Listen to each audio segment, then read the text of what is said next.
In this video you will learn how to turn on dark mode on Google Travel. Open Google Travel in your browser, go to the Google Travel by google.com/travel in your preferred web browser, sign into your Google account, click sign in the top right corner and log in with your Google account credentials. Check your system or browser theme.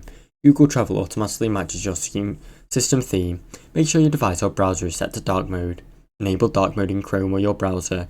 If you're using Google Chrome, click the three dots in the top right corner, go to Settings, then click Appearances and then select Dark Mode. Refresh the Google Travel page. Reload the Google Travel tab or reopen the site. It should now appear in dark mode based on your browser settings.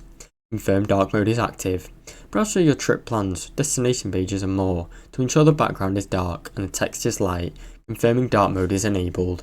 Now you know how to turn on dark mode on Google Travel. Thanks for watching. Don't forget to like and subscribe.